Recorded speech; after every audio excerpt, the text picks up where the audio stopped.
Welcome to another episode of Metal Sanctuary.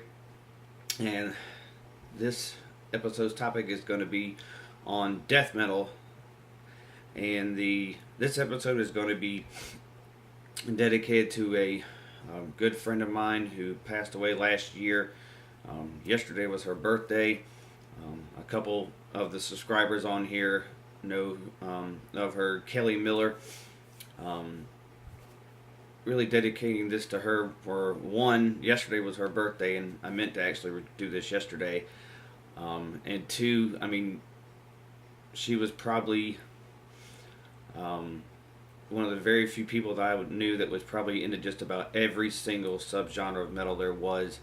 I mean, very close to her scenes that she was in when she was living in Florida or Georgia. Really loved the extreme side of metal, death metal and black metal and all that kind of stuff. So this one goes out to you, girl. Love you and we miss you. Alright, first of all, let's get into the history of death metal. In about the mid to late 80s, somewhere like 85, 86, you had this a shift from what was then known as thrash metal, which had combined punk and new wave of British heavy metal to create this fast but yet technically sound version of heavy metal. Then, a few years after that, you get the birth of death metal. And death metal basically became the first subgenre to really completely embrace the ideals that a band like Slayer was famous for as far as their lyrics, as far as death and war and the demonic arts and things of that nature.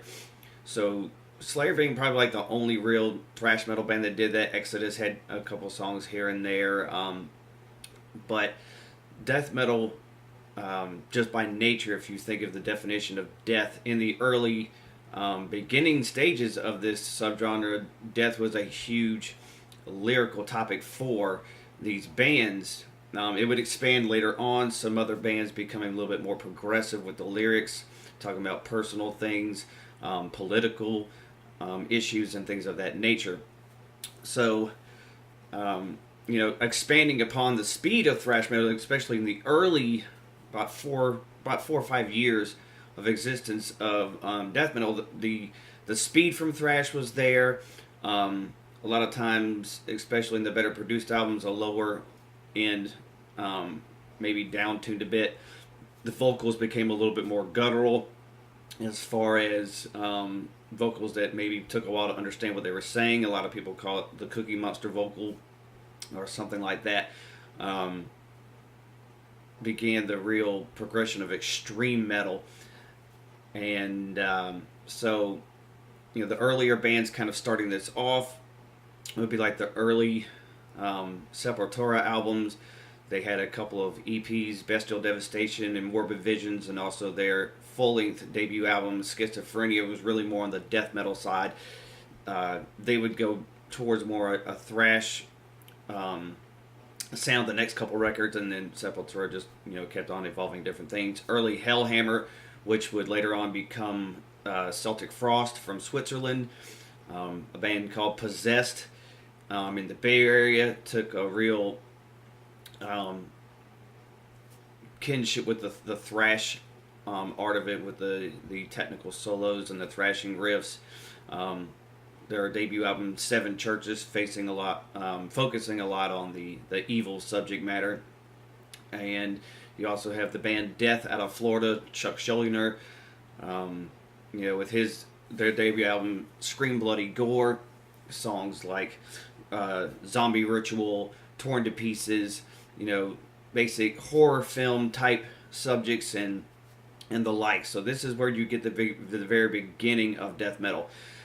In the late 80s to the early 90s, the shift comes to more, doesn't have to be fast as far as the music is concerned, but definitely the sick type topics still stay along. You get more kind of sludgier sounds. Bands like Morbid Angel slowing their sound a bit for a couple of records. You had Obituary, who was pretty famous for having a pretty slow sound. This all coming from the Tampa area. And then you have bands like Cannibal Corpse also kind of going, could go from the speedy to the slower. Bands like Deicide kind of starting out in New York and then eventually coming in to Florida. So Florida is like the big hotbed for this scene. You also had some bands in New York that were doing something death metal, bands like Immolation and Suffocation. They definitely had a lot of they had a kind of a different sound, a little bit more down-tuned, I would think, at least early on. So there we go with the introduction to this. Um, if you're new into death metal, death metal probably has the most subgenres, probably of any other form. You've got industrial death metal and blackened death metal, deathcore, grindcore, Swedish death metal, melodic death metal. Um, there's just a lot of things going on there. Technical death metal, which we could get in bands like Dying Fetus and Nile, do that very well. But for me, it all stems from the band Death with Chuck Schuldiner. I think he really pushed the envelope with all of his records. Starting off with the gory type lyrics and going into more political type things. His albums Leprosy, Individual Thought Patterns. A lot of just not letting it be dumbed down. From what I've seen in a lot of his interviews, was he didn't want it to be stuck in one specific topic range. As far as lyrics is, if you are labeled a death metal band, a lot of people think, well, that's all they talk about in the lyrics is death metal. And the term death metal, early on, yes, the lyrics pertain to that, but really it's the sound. It's the sound of the guitars, it's the sound of the vocals. So, if you are first getting into death metal, I have a list of 10 albums that are my 10 favorite death metal albums in no kind of real particular order. These all pretty much go from like the brutal style of death metal, leaving out a lot of like the melodic death metal bands, although you could certainly put Slaughter of the Soul by At the Gates, which was released in 1994, a really good Swedish death metal album. You got bands like Entombed, In Flames, one of the earlier Swedish death metal bands, Arch Enemy, bands like that. But for me, the 10 albums to really kind of get you going, start off with Cannibal Corpse out of Florida.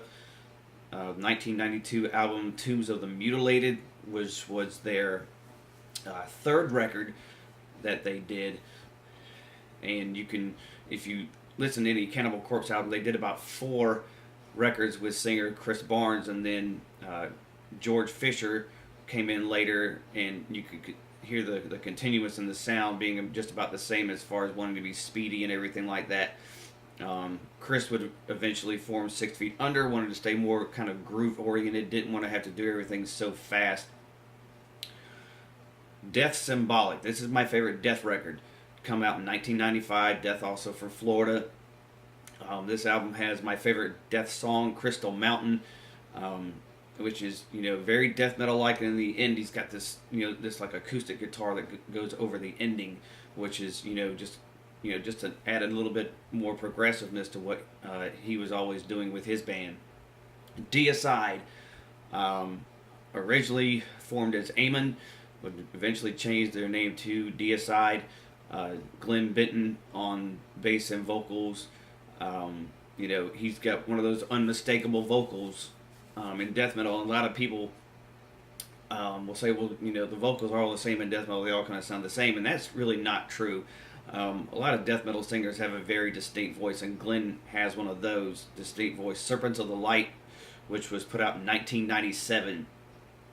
Morbid Angel, which put out my favorite death metal album in 1993 called Covenant. Slowed things down on some of their songs. Still really had a big meaty guitar sound. God of Emptiness being one of my favorite songs. This would be the third full length, proper full length record of theirs after Blessed Are the Sick and Altars of Madness. He would do one more record, which was Dominate, before he ended up leaving the band. Nile, their 1998 debut, Amongst the Catacombs, technical death metal band from Florence, South Carolina, do all of their lyrical subject matter based on Egyptian mythology. They put in a lot of research in the lyrics, and also putting in some of the local type of musical instruments in the songs to really give it that extra flavor for the topic that they do. Obituary, 1989, Slowly We Rot. Another band from Florida. This is one of the bands that did a lot of the slower stuff. They didn't really do a lot of really faster paced stuff. They kind of sludged it up a little bit. Still had, Hardy's vocals. Still, another very recognizable death metal singer. Suffocation, their proper debut in 1991, Effigy of the Forgotten, one of the New York bands I talked about. Kind of helped invent deathcore, not just particularly on this record, but further records as far as putting on the breakdowns and stuff like that. I used to have this shirt, and I don't know what I did with it, and I'm kind of pissed off about that. But that record, for me, is just probably the epitome of the New York death metal scene, really. Vader, Welcome to the Morbid Rite, 2011. Vader is actually from Poland, but they have a more of an American death metal sound than a lot of the other European death metal bands. They didn't go into anything like melodic death metal. They didn't do like another fellow band from Poland, Behemoth, was doing the blackened death metal stuff. They sound more like what an American death metal band would sound like. Vital Remains from Providence, Rhode Island. Their 2003 release, Dechristianize, which featured Glenn Benton of Deicide on vocals for that record. And I think you can probably see why with an album like Dechristianize and all the other stuff that Glenn Benton has done with Deicide. And the other one I would put on here, just I think anybody who's going to get into death metal needs to get into Carcass, their 1989 album Symphonies of Sickness. And they are from the UK, starting out with being really kind of more like a grindcore band, which is the combination of crust punk and death metal. One of the pioneers of that subgenre, along with Napalm Death. Got a chance to see Carcass in February, and it was just an awesome show. They were actually the opening band, but Carcass would eventually move towards the melodic death metal sound. So there you have it. That's my review on death metal. My opinion on death metal. I didn't get into death metal originally when I first started getting into metal. It's a sound that I think, especially if you're growing up in the late 80s to early 90s, death metal really wasn't anything that was pushed into anybody's face as far as media-wise. So, my versions of metal at this point, Metallica, Megadeth, and Ozzy, and so forth, this is a complete, extreme jump from what I was listening to. It's why it's considered part of extreme metal. My first actual proper introduction in death metal would be when I bought Scream Bloody Gore, the debut Death album. I bought it in a CD store and just looked at the cover and was like, yeah, this is going to be something pretty extreme here. And then I started, I think 6 Feet Onward was probably the next death metal band I got into. Their album Maximum Violence, which I bought overseas and had a few covers on there as well. But over the years, I've started to get into more and more death metal bands, finding the different subgenres of death metal. It took me a while to really kind of embrace melodic death metal as being death metal, like while they still kind of had a similar vocal approach, although it wasn't completely like Cookie Monster guttural vocals. They were kind of more like guttural screams. I have accepted that branch as being a part of death metal. I would probably rank it as probably about my third favorite subgenre of metal. So that's what I have on death metal. As always, like, comment, subscribe. And I always forget to mention this at the end of my videos. If you have a local band that wants to get interviewed, or if you happen to live in my area, which is Sumter, South Carolina, and would like to be a guest on this show, we can talk about whatever. Please let me know. We can orchestrate something like this, because I do tend to kind of get bored doing this by myself. Anyway, so that's it. Stay metal, and God bless.